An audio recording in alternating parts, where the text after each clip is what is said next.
Individu, masyarakat, dan kebudayaan. Individu adalah manusia perseorangan yang memiliki kemampuan sebagai kesatuan yang tak dapat dibagi, memiliki perbedaan dengan yang lainnya, sehingga bersifat unik, serta perilaku pengambilan keputusan atau tindakan atas pilihan dan tanggung jawabnya sendiri. Masyarakat yang didefinisikan oleh Ralph Linton sebagai kelompok setiap manusia yang telah hidup dan bekerja cukup lama sehingga mereka dapat membantu diri mereka menganggap diri mereka sebagai satu kesatuan sosial dengan batas-batas yang jelas. 4 unsur yang mesti terdapat di dalam masyarakat yaitu 1. Manusia individu-individu yang hidup bersama. 2. Mereka melakukan interaksi sosial dalam waktu yang cukup lama. 3. Mereka mempunyai kesadaran sebagai satu kesatuan. 4. Mereka merupakan suatu sistem hidup bersama yang menghasilkan kebudayaan sehingga setiap individu di dalamnya merasa terikat satu dengan yang lainnya. Kebudayaan yaitu keseluruhan satu gagasan, tindakan dan hasil karya manusia dalam rangka kehidupan masyarakat yang dijadikan milik diri manusia dengan belajar. Konjaraningrat 1985. Ada 3 jenis wujud dari kebudayaan. Ketiga wujud kebudayaan tersebut adalah 1. Wujud kebudayaan sebagai suatu kompleks dari ide-ide, gagasan-gagasan, nilai-nilai, norma-norma, peraturan-peraturan, dan sebagainya. 3. Wujud kebudayaan sebagai suatu kompleks aktivitas kelakuan berpola dari manusia dalam masyarakat. 3. Wujud kebudayaan sebagai benda-benda hasil karya manusia. Struktur sosial, status, dan peranan. Di dalam masyarakat terdapat struktur sosial, mendefinisikan yaitu pola perilaku berulang-ulang yang menciptakan hubungan antar individu dan antar kelompok dalam masyarakat. Status adalah kedudukan seseorang di dalam suatu struktur sosial. Adapun menurut Ralph Linton, status adalah suatu kumpulan hak dan kewajiban seseorang sesuai dengan kedudukannya. Status dibedakan menjadi 2 macam, yaitu 1. Status yang diperbolehkan sejak lahir atau diberikan kepada individu. 2. Status yang diraih yaitu status yang memerlukan kualitas tertentu yang diraih melalui upaya tertentu atau persaingan. Sedangkan peranan adalah sebagai hal yang dapat dilakukan oleh individu sesuai dengan kedudukannya. Peranan pada dasarnya merupakan aspek dinamis dari suatu status. Seseorang dikatakan melakukan peranannya apabila ia melakukan hak dan kewajibannya sesuai dengan statusnya. Interaksi sosial, tindakan sosial, konformitas, penyimpangan tingkah laku atau sosial, dan kontrol sosial dalam rangka memenuhi kebutuhan atau untuk mencapai tujuan-tujuannya. Setiap individu maupun kelompok melakukan interaksi sosial. Adapun dalam interaksi sosial tersebut mereka melakukan berbagai tindakan sosial, yaitu perilaku individu yang dilakukan dengan mempertimbangkan dan berorientasi kepada perilaku orang lain untuk mencapai tujuan tertentu. Masyarakat menurut hal tersebut tiada lain agar tercipta konformitas dan homogenitas. Apabila dalam berinteraksi sosial tindakan-tindakan sosial yang dilakukan individu tidak sesuai dengan sistem nilai dan norma atau kebudayaan masyarakat, maka individu yang bersangkutan akan dipandang melakukan penyimpangan tingkah laku atau penyimpangan sosial. Terhadap perilaku penyimpangan tingkah laku atau penyimpangan sosial tersebut, masyarakat akan mengucilkannya, bahkan melakukan pengendalian sosial, social control, yaitu apabila yang didefinisikan Peter L. Benger sebagai berbagai cara yang dilakukan masyarakat untuk menerbitkan membangkang. Kamonto Sumanto 1993. Baik, di sini saya akan melanjutkan presentasi yaitu bagian B tentang pendidikan sosialisasi dan enkulturasi. upaya mempertahankan kelangsungan eksistensi masyarakat dan kebudayaan. Salah satu unsur masyarakat adalah adanya interaksi sosial. Interaksi sosial antara lain mengimplikasikan reproduksi sehingga masyarakat menghasilkan keturunan. Dengan memiliki keturunan berarti masyarakat memiliki generasi muda yang akan menjadi generasi penerus dari generasi sebelumnya. Sehubungan dengan keturunan atau generasi mudanya dengan tujuannya khususnya agar tetap tercipta konformitas dan homogenitas di dalam masyarakat, dan umumnya untuk menjaga kelangsungan eksistensi masyarakat serta kebudayaannya. Maka terhadap generasi mudanya, masyarakat melakukan apa yang di dalam sosiologi disebut sosialisasi atau socialization, atau apa yang di dalam antropologi disebut dengan enkulturasi atau enculturation. Selanjutnya yaitu di sini saya akan menjelaskan tentang pengertian sosialisasi dan enkulturasi. Menurut Peter L. Berger, sosialisasi adalah suatu proses di mana anak belajar menjadi seorang anggota yang berpartisipasi dalam masyarakat. Kamanto Sunarto tahun 1993. Yang dipelajari individu melalui sosialisasi ini adalah peranan-peranannya. Dalam proses sosialisasi individu, belajar untuk mengetahui peranan yang harus dijalankannya, serta peranan-peranan yang harus dijalankan oleh orang lain. Melalui penguasaan peranan-peranan yang ada dalam masyarakat ini, individu akan dapat berinteraksi dengan orang lain. Sedangkan enkulturasi adalah suatu proses di mana individu belajar cara berpikir, cara bertindak, dan merasa yang mencerminkan kebudayaan masyarakatnya. Herkovits menyatakan bahwa sosialisasi menunjukkan proses pengintegrasian individu ke dalam sebuah kelompok sosial, sedangkan enkulturasi adalah proses perolehan kompetensi budaya untuk hidup sebagai anggota kelompok. Imran Manan tahun 1989. Bagian C. Pendidikan sebagai pranata sosial. Pranata sosial adalah suatu sistem peran dan norma sosial yang saling berhubungan dan terorganisasi di sekitar pemenuhan kebutuhan atau fungsi sosial yang penting. Sudarja Adiwikarta tahun 1988. Komblum menggunakan istilah institusi untuk menjelaskan pranata sosial. Ia mendefinisikannya sebagai suatu struktur status dan peranan yang diarahkan kepada pemenuhan kebutuhan-kebutuhan dasar anggota masyarakat.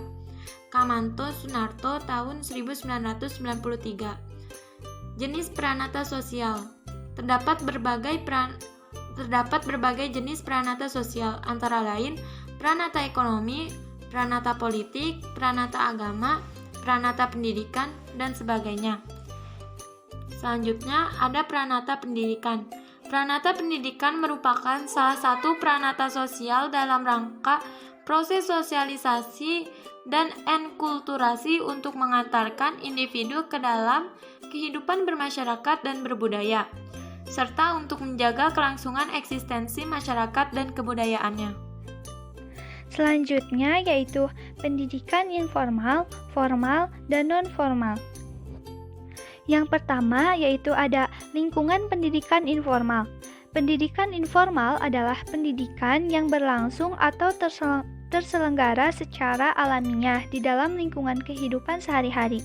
Pendidikan informal antara lain yang berlangsung di dalam keluarga, pergaulan anak sebaya, pergaulan di tempat bekerja, kegiatan ritual keagamaan, pelaksanaan adat kebiasaan oleh masyarakat, dan sebagainya. Pendidikan informal dibagi menjadi dua. Yang pertama yaitu ada pendidikan informal di dalam keluarga. Keluarga merupakan unit sosial yang bersifat universal. Artinya, di setiap tempat dimanapun, adapun dalam arti luas, keluarga adalah unit berdasarkan hubungan darah atau keturunan yang terdiri atas beberapa keluarga dalam arti yang sempit. Jenis keluarga. Menurut Kamanto Sunarto, 1993, keluarga dapat dibedakan dalam berbagai macam bentuk. Berdasarkan ketentuannya, keluarga dibedakan menjadi keluarga batih atau keluarga inti dan keluarga luas atau keluarga besar. Berdasarkan garis keturunannya, keluarga yang dibedakan dalam 3 bentuk, yaitu keluarga putrilineal, keluarga matrilineal, dan keluarga bilateral. Selain itu, berdasarkan pemegang kekuasaannya, keluarga dibedakan menjadi keluarga patriarhat, keluarga matriarhat, dan keluarga setara. Berdasarkan bentuk perkawinannya, keluarga dibedakan menjadi keluarga monogami, keluarga poligami, dan keluarga poliandri. Keluarga golongan rendah, keluarga golongan menengah, dan keluarga golongan tinggi. Selanjutnya, berdasarkan keutuhannya, keluarga dibedakan menjadi keluarga utuh, keluarga pecah atau bercerai, dan keluarga pecah semu. Selanjutnya yaitu pendidikan informal dalam masyarakat. Pendidikan informal dalam masyarakat antara lain yang dapat berlangsung melalui kebiasaan adat, pergaulan anak sebaya, upacara adat, pergaulan di lingkungan kerja, permainan, pagelaran kesenian, dan bahkan melalui percakapan biasa dalam kehidupan sehari-hari. Semuanya itu tentu mengandung muatan pengetahuan, nilai-nilai, norma, sikap, keterampilan, dan lain sebagainya. Dalam konteks ini, pendidikan merupakan pewaris sosial yang berfungsi untuk melestarikan nilai-nilai budaya masyarakat. 2. Pendidikan formal atau sekolah. Sekolah sebagai peranata sosial, pendidikan formal adalah jalur pendidikan yang terstruktur dan berjenjang yang terdiri atas pendidikan menengah. Menurut pasal 1 ayat 11 Undang-Undang Republik Indonesia Nomor 20 Tahun 2003, pendidikan formal diselenggarakan di sekolah. Sekolah didirikan secara sengaja oleh masyarakat atau pemerintah dalam rangka penyelenggaraan pendidikan.